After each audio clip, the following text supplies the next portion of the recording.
We're waiting for you. We're ready. Bonjour. Firstly, You're here today. yes. Can I ask firstly about Omar and how he is? Because you were talking about the concussion protocol last week. Yeah, he's getting better. I trained with the squad this morning, normally, so on the way. Faced with a dilemma after Chelsea because the back five played so well, and I know you tend to prefer playing a back four. You probably won't tell us, we'll have to wait and see, but what are you minded to do on Monday night?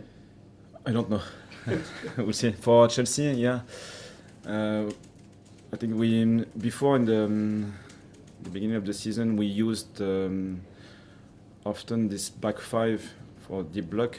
For example, using Granit, they dropped into our back four.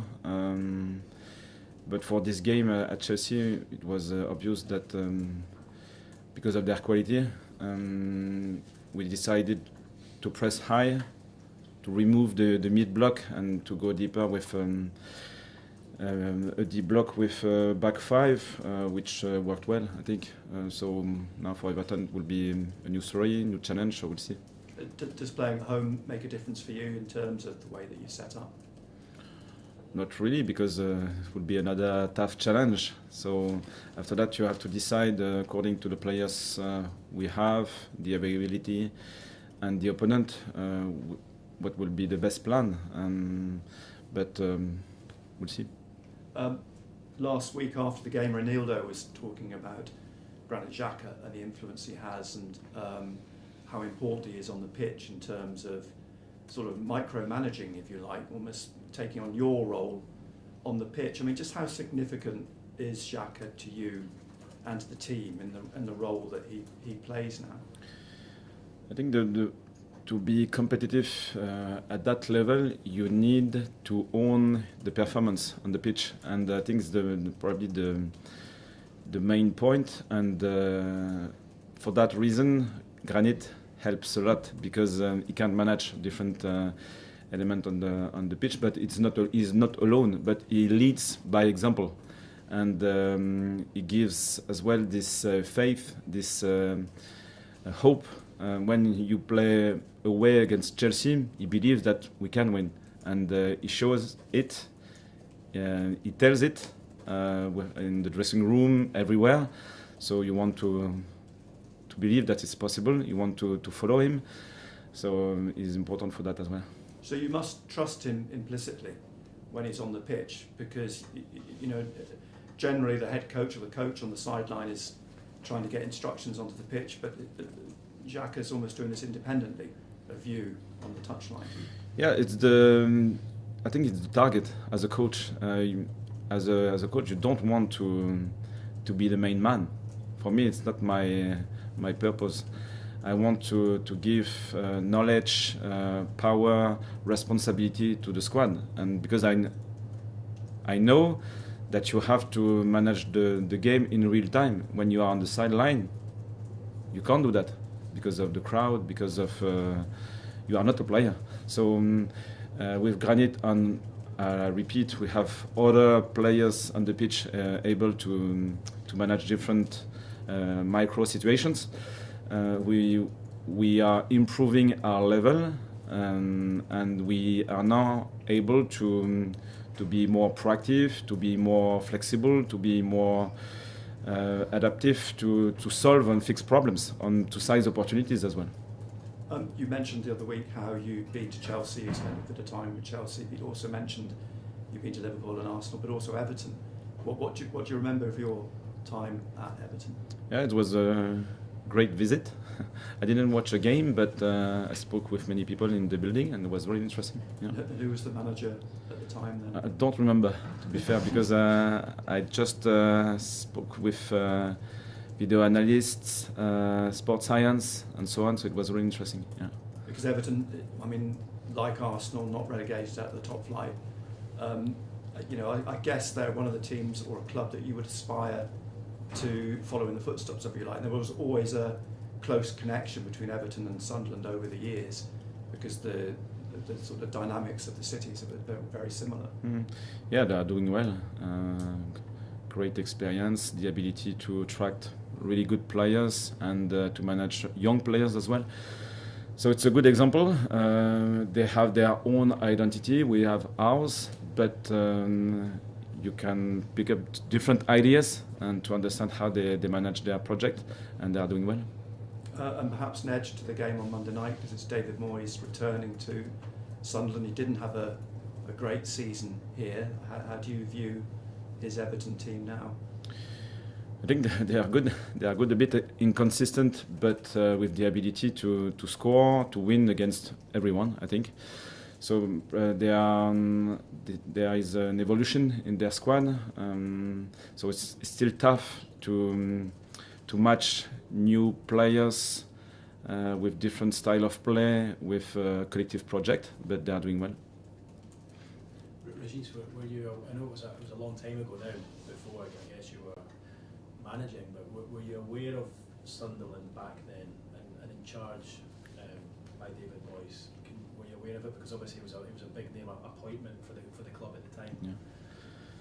Yeah, I know, but as a manager, you can struggle. It's not linear. You have different contexts, different moments in your life. So sometimes you have many successes and it's positive, and sometimes you struggle and you have to deal with different challenges.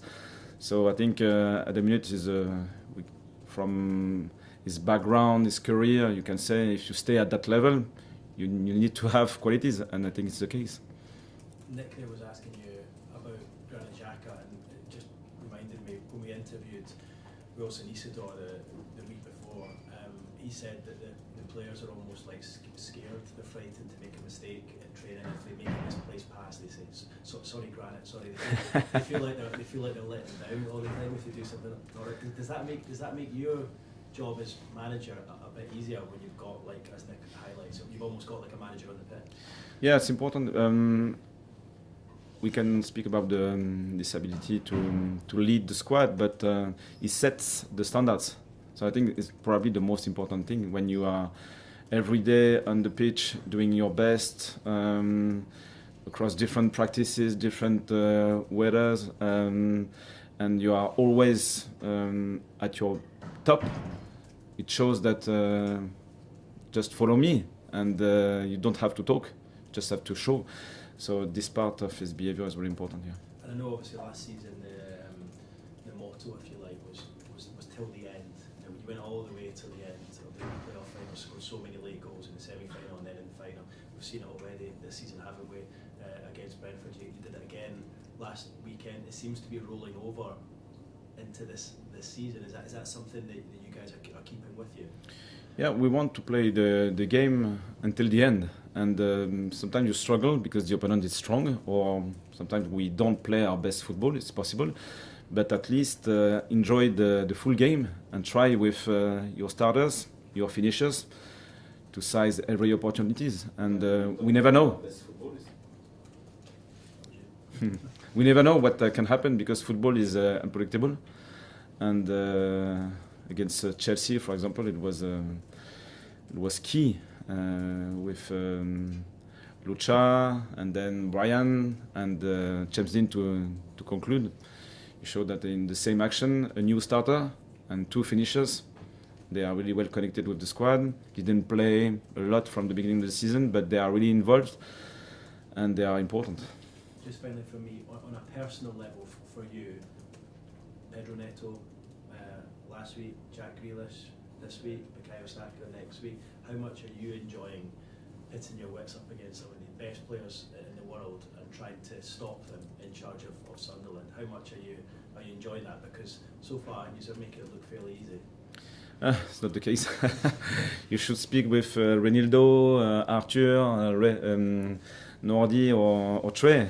It's really hard to play. So yeah, it's the best league in the world. So I enjoy every game. I enjoy the managers. I enjoy the stadiums. I enjoy everything. We know that the dynamic is really positive. It's still fragile because consistency is probably the main word. So you can be competitive over a short period, but over a full league is totally different. So this will be our next challenge. Thanks. You've alluded to the Chelsea game. Where does winning at Stamford Bridge rank in your career so far?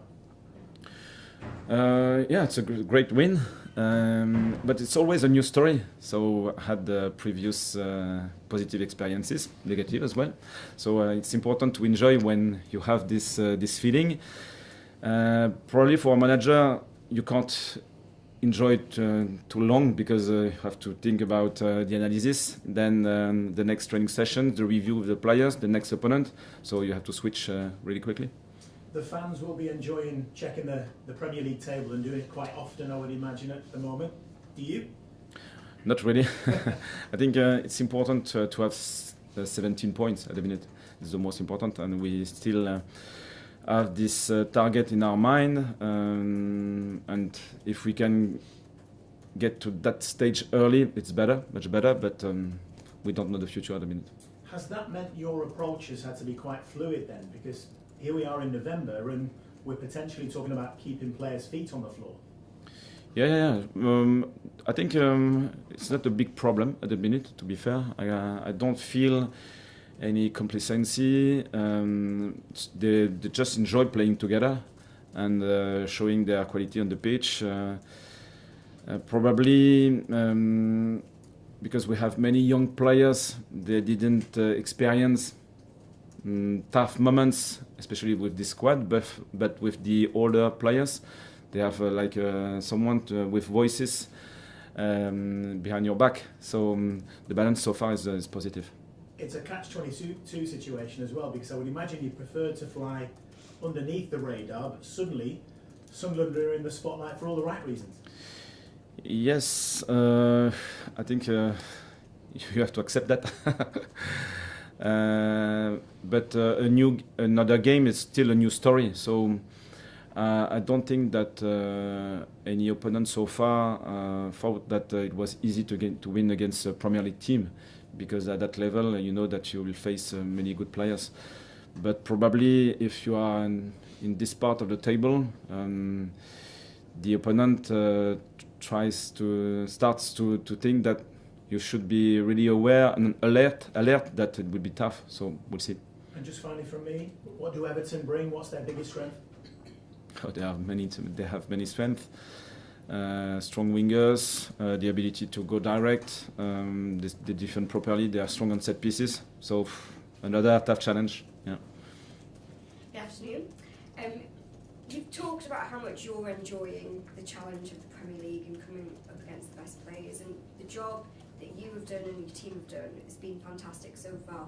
Have you allowed yourself to take some satisfaction personally about the step up you've made to managing in the Premier League? Not really. We'll wait the end of the season, I think, because we'll summarize everything after the 38th round. It's always the case. It's our job. But we have like a KPI in our way of working, so we know that in this moment we are good, here we are getting better, here still room for improvement.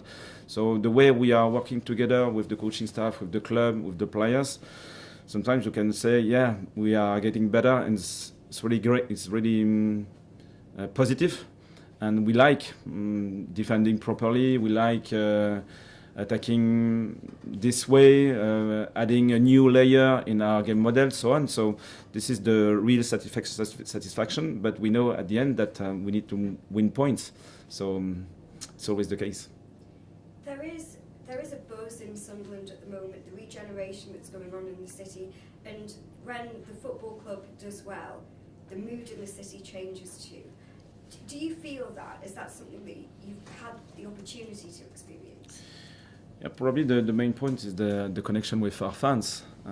It's tough to be connected with the city every day, but we can feel the mood. It's obvious, and especially with our fans away and at home. I think now in England it's really clear that our fans are probably in the top of the table. So we are not at that level with the squad at the minute, but we are really well connected. So it's yeah, I know it's really positive for the community. Yeah. Régis, being in the Premier League is of course new for a lot of your players, especially the younger parts of your squad. Actually, does that make every game an occasion for them and an exciting thing for them and for you? Yeah, it's really the case. We are fighting against the best teams, and I think we need that to get better and to grow. And because for many players it's a new experience. We are like kids on the pitch, and it's really positive because this energy is not common, and connected with more experienced players, the balance is really positive. Yeah. You've spoken a lot about connections in your squad and getting players to work and interlink with each other. Do some of those develop naturally on their own without your input, and actually can that be just as beneficial as sort of players being coached together? Yeah, I think their relationship is really important, because if we think that we'll solve problems, we'll fix different issues on the pitch, and we'll seize opportunities through our relationships, it's better if around the pitch you have already this connection. And it's tough to implement because you never know how a relationship will evolve, how can it start as well. And so far we signed 14 players, and they are like in their family after 1, 2 or 3 seasons. So it's strange sometimes, but it's the case. And you said you won't reflect on this season until obviously the end of it come May, but just at this point right now at the present, how much are you actually enjoying it? It's really positive. So it's really positive. It's always better to win games, to feel that our players on the squad is improving massively, and the connection we have every day is really positive. I enjoy working with them, even after defeat. It was the case twice this season. They never tried to deny their responsibilities. They accepted their mistakes and tried to work on it. So far it's really positive. Right, cameras off, please, guys. Phil. Régis, Simon Adingra missed out.